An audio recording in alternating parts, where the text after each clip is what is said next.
Bienvenue à tous pour notre discussion du jour. Aujourd'hui, on s'attaque à un problème vraiment très courant, la lombalgie chronique. Oui, cette douleur en bas du dos qui s'installe pendant au moins 3 mois. Exactement.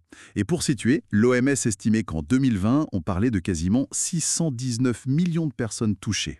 C'est énorme. Et ça ne s'arrête pas là, ça pourrait monter à 843 millions d'ici 2050. Franchement, ces chiffres y donnent un peu le vertige. Alors, pour creuser ça, on a regardé un article récent qui rapporte une étude scientifique et on a aussi l'avis d'un chirurgien. Un expert du domaine, oui. La question centrale, c'est est-ce qu'une activité aussi simple, aussi basique que la marche peut vraiment nous protéger contre ce mal de dos persistant? Voyons ça de plus près. C'est une très bonne question. Il faut savoir que la lombalgie, c'est carrément la première cause d'invalidité dans le monde. Ah oui, quand même. Oui. Et bon, il y a des facteurs de risque sur lesquels on ne peut pas agir, l'âge, la génétique. Bien sûr. Mais il y en a d'autres, comme la sédentarité, par exemple. Là, on peut faire quelque chose. Et c'est là que l'étude devient intéressante, justement. Oui, cette fameuse étude, publiée dans JAMA Network Open. Elle a suivi pas mal de monde, non? Plus de 11 000 adultes. C'est ça, un gros échantillon. Et les chercheurs, menés par un certain Ryan Adage, ils ont trouvé quelque chose d'assez précis. Alors, qu'est-ce qu'ils ont mis en lumière? Mais ils ont vu qu'il y avait un lien assez net.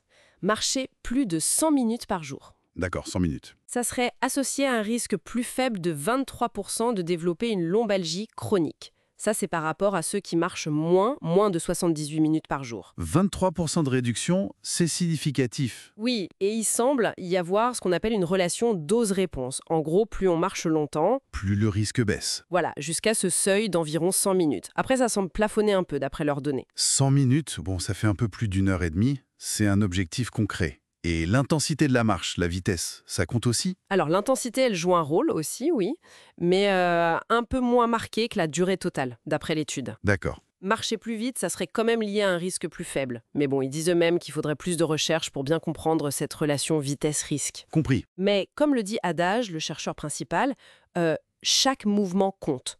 Et c'est ça l'avantage de la marche. C'est simple, c'est accessible, ça coûte rien. C'est vrai, pas besoin d'équipements sophistiqués ou d'abonnements. Donc la conclusion semble assez simple. Il faut marcher plus. Mais, Mais, il y a toujours un mais, n'est-ce pas? voilà. On a aussi regardé ce qu'en pense un praticien, un chirurgien orthopédique, le docteur Neelanand.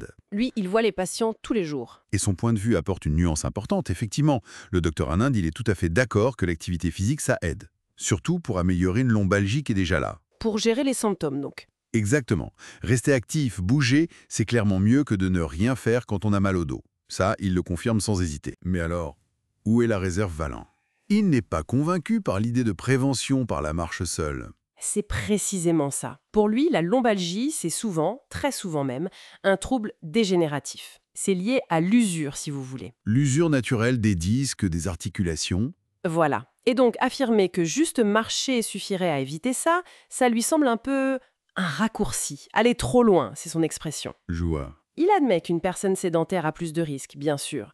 Mais de là à dire que marcher est une garantie absolue contre l'apparition du mal de dos, pour lui, non. C'est vraiment la distinction entre aider à gérer et prévenir à coup sûr. C'est une distinction importante, en effet. Gestion versus prévention pure. Alors, qu'est-ce qu'on retient de tout ça? D'un côté, on a une étude solide Oui, sur un grand nombre de personnes. qui suggère qu'en augmentant notre temps de marche quotidien, vers ces fameuses 100 minutes, on pourrait vraiment réduire notre risque de lombalgie chronique. C'est un message plutôt encourageant, non? Très encourageant même. Ça montre le pouvoir d'une activité simple, Mais de l'autre côté, on a la voix de l'expérience clinique, celle du docteur Anand, oui. qui nous rappelle que la lombalgie, c'est complexe, c'est souvent lié à des facteurs dégénératifs que la marche seule ne peut peut-être pas contrer totalement. C'est ça, l'activité aide, c'est certain, on est d'accord là-dessus. Mais est-ce que c'est la solution préventive miracle?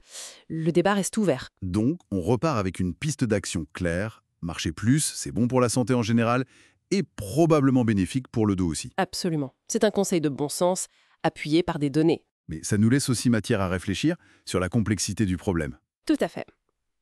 Et peut-être que la réflexion finale, la question qu'on pourrait laisser en suspens, c'est face à un souci de santé comme la lombalgie chronique, qui a tellement de causes possibles, Oui, Est-ce que c'est réaliste de chercher une seule solution préventive simple et universelle, ou est-ce qu'on ne devrait pas plutôt viser une approche plus globale? Une approche qui intègre différents aspects du mode de vie. Exactement, l'activité physique, mais peut-être aussi l'alimentation, la gestion du stress, la posture, tout en acceptant qu'il y a une part d'inconnu, une part liée à nos prédispositions individuelles, quoi. Une approche plus personnalisée et multifactorielle finalement. Ça donne à réfléchir.